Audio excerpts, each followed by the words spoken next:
How are you viewers. तो finally Spiti के लिए किक लग गई है और हम डीजी राइडर्स डीजी से आगे निकल लिए हैं। Hello guys, finally we reached at Murthal Pahalwan Dhaba, जो हमारा हमेशा इस रूट पे जब भी हम निकलते हैं हमारा डेस्टिनेशन होता है। तो यहाँ हमें मिले हैं सैनी भाई, जो यहीं सारे भाई आराम सोनीपत के रहने वाले हैं। ये पुराने राइडर हैं हमारे, लेकिन डीजी राइडर के साथ फर्स्ट टाइम राइड कर रहे हैं। और सैनी भाई, अपने कोई एक्सपीरियंस बताइए। बस कुछ नहीं, मौसम का मज़ा लेना है, राइड का मज़ा लेना है और डेस्टिनेशन में पहुंचना है अपना, और चलेंगे। आज एक नए राइडर और पहली बार राइड कर रहे हैं हमारे साथ। सभी भाइयों को राम राम। ये हैं सचिन भाई हमारे, ये साथ में इनके मनोज भाई, ये ही लेके आए हैं इन्हें, ये इनके रिलेटिव हैं। जायसवाल भी हमारा साथ का पुराना राइडर है, लेकिन कई सालों से इसने कहीं राइड नहीं करी हमारे साथ। और हाँ, तो आज ये फिर दोबारा अपनी नई बाइक लेके आया है। कौन सी बाइक है? हस्क वर्ना, मेरे से तो नाम भी नहीं लिया जाता इसका। और सैनी भाई के पास है डोमिनर 400। अब इस बार पता चलेगा कि सैनी भाई हमारे आगे रहता है या पीछे, क्योंकि सैनी भाई इस बार हवा में उड़ने वाले हैं। और हम यहाँ रुके थे, हमने चाय पी ली है, मौसम सुहाना हो रहा है, रास्ते में बारिश भी मिली, भीग लिए हम, और अब निकलेंगे अपने रास्ते के लिए। अब यहाँ से हमारी कोशिश रहेगी अम्बाला पकड़ना, क्योंकि टाइम भी काफ़ी लेट हो गए हैं, लेकिन ठीक है, रास्ता है, पूरी रात काटनी है तो रास्ते पे ही काटनी है। तो अब चलें, हम आपको रास्ते में दिखाते हैं। तो ये आ गया है मुरथल टोल, इसे सोनीपत सोनीपत का टोल कहा जाता है। समालखा इसके बाद पड़ेगा, सोनीपत है इसके बाद समालखा के बाद है पानीपत, और इसे समालखा का टोल कहा जाता है, मुरथल का टोल कहा जाता है। तो बाइकर्स के लिए चलो एक तो चीज़ें अच्छी है कि टोल पे रुकने की ज़रूरत नहीं पड़ती, और आजकल तो शायद किसी को रुकने की ज़रूरत नहीं पड़ रही है किसानों की वजह से। और मौसम, जैसा मैं कई बार बोल चुका हूँ, मौसम इतना प्यारा हो रहा है कि चलते रहें तो टाइम से हम अपना सुबह पहुँच जाएंगे शिमला।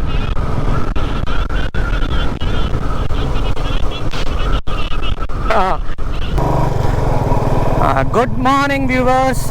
और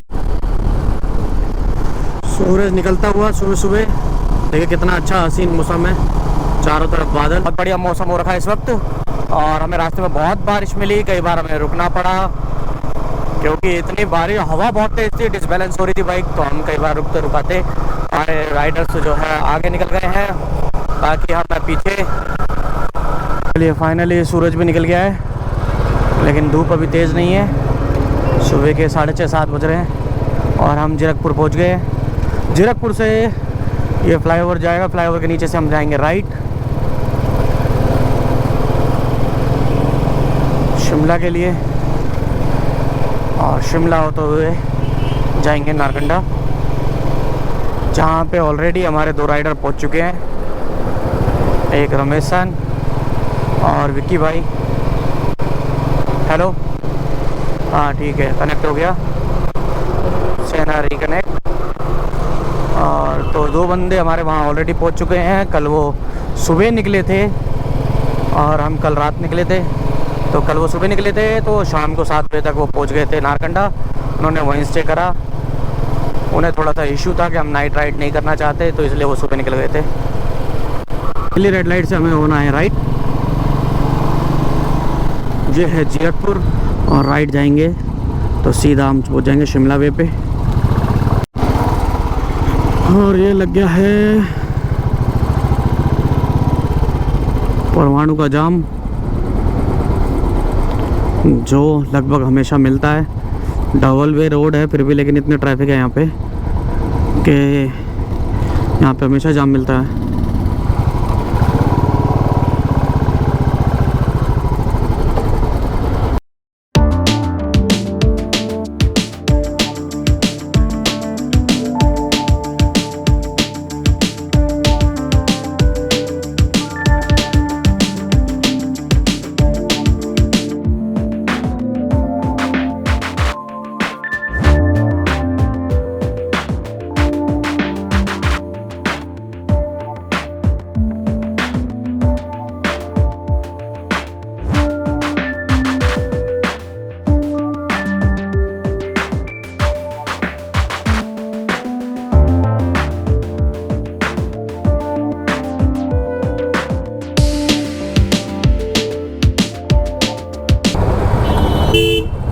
ये सामने जो रास्ता है ये जाएगा शिमला, और ये टनल जाएगी हमारा आगे, जिससे हमें जाना है नारकंडा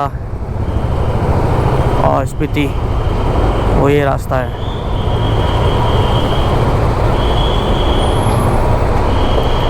छोटी सी टनल जो इन रास्तों को बांटती है। जाम फिर लग गया ट्रैफिक।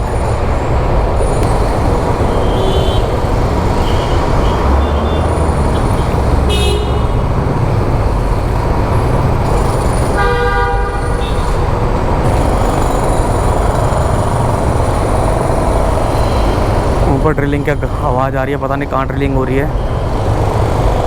ये तो डरा रहे हैं।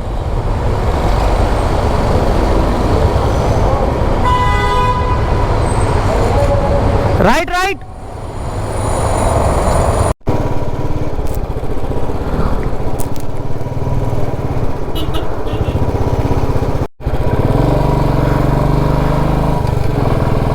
ये सामने जो बिल्डिंग है वो नारकंडा की है।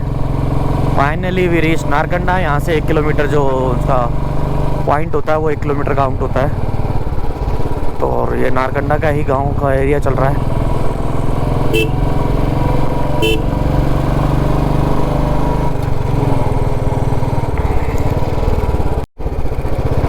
देखिए सामने ऐसा लग रहा है पता नहीं क्या सूख रहा है। ये सब सेब के बाग हैं। और भारत के अंदर कश्मीर का सेब के साथ साथ हिमाचल का सेब सबसे ज़्यादा फेमस है। कश्मीर का सेब जो होता है छोटा होता है, गोल्डन एप्पल की तरह दिखता है, हरा होता है। लेकिन हिमाचल का सेब जो है वो एकदम लाल, टमाटर से भी ज़्यादा लाल होता है और काफ़ी साइज़ में भी बड़ा होता है। यहाँ लेकिन मैंने देखे थे लास्ट टाइम जो छोटे छोटे सेब थे। इस टाइम तो लगे हुए हैं, हाँ दिख रहे हैं यहाँ से, बहुत छोटे छोटे हैं अभी। अब ये नहीं पता कि ये छोटे ही रहेंगे या बड़े होंगे। भारत में हिमाचल सबसे ज़्यादा सेब उत्पादन करता है।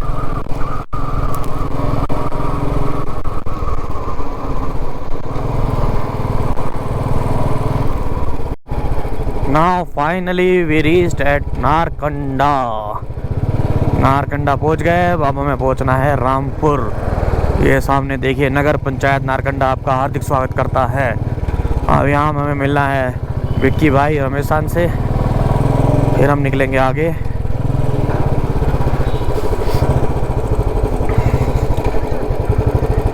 अब ढूंढते हैं वो कहाँ मिलेंगे और थोड़ी देर में कॉल करेंगे। और ना पहुँच के हमारे सारे बंदे तो पहुँचे हुए हैं।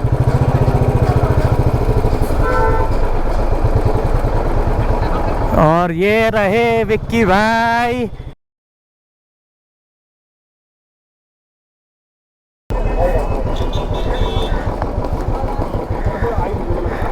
और विक्की भाई कैसा रहा? बढ़िया भाई, मस्त। रमेश भाई का है? और कौन रह गया? वो ही रह गया बस, फोन आ गया उसका। कौन आ गया होगा? भाई हल्का सा लोगों दबा के फिर एक बार रह गया। बैग नहीं आएगा, बैग है ना। सो फाइनली नारकंडा से हम निकल लिए और अब टारगेट है रामपुर। रमेश भाई और विक्की भाई हमारे साथ आ गए हैं।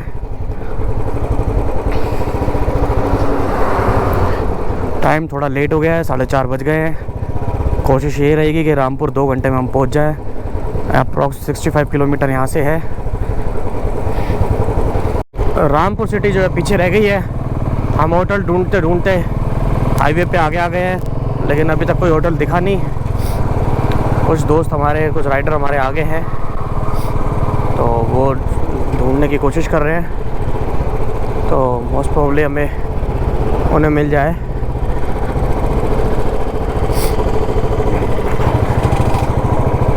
तो मेरी उनसे बात हुई, वो आगे हैं, हम वहीं जा रहे हैं उनके पास। देखते हैं कितनी दूर है।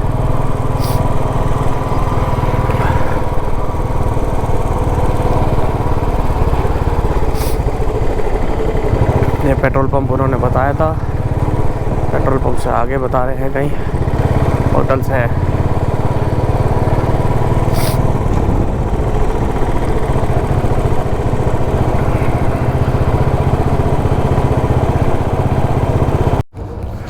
तो finally we got the hotel और हमने यहाँ पे रूम ले लिए है। बाइक जो है वो हमारी छत के ऊपर पार्क होंगी।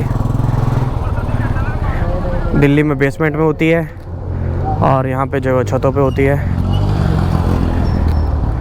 आइए मैं दिखाता हूँ। और नीचे रूम है। गर्मी बहुत है, कहने की बात है कि आप पहाड़ों में है, हिमाचल में है, लेकिन गर्मी इतनी है कि आप बिना एसी के नहीं रह सकते।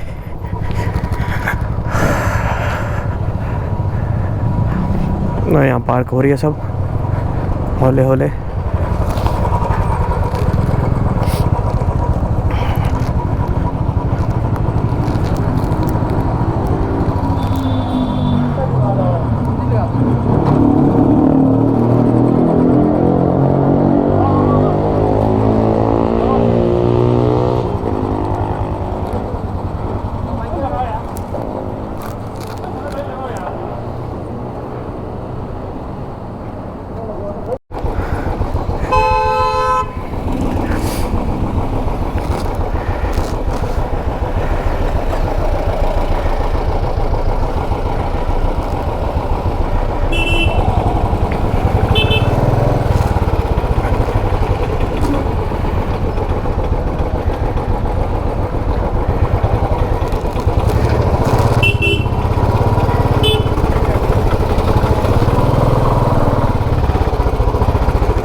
तो फाइनली हम पहुंच गए हैं अपने होटल रूम में और सारे अब बैठे हैं डिनर कर लिए। और आज जैसा दिन तो बहुत दिनों बाद हुआ है। ये सबकी हालत खराब है, अस्त व्यस्त और पस्त है। ये देखो हंस तो रहे हैं, हालत खराब है, बिल्कुल बिल्कुल चलाते चलाते हंस तो रहे हैं, मस्त है। पुर्जा हिल गया। ये देखो इनकी कथा सुनिए। और अब हम यहाँ डिनर करेंगे और उसके बाद हम कल आपसे मिलते हैं चितकुल के रास्ते में। और हमारे चैनल को लाइक करें, सब्सक्राइब करें, बेल आइकन दबाएं और अगर हमारा ब्लॉग अच्छा लगता है तो कमेंट ज़रूर करें। Thank you so much.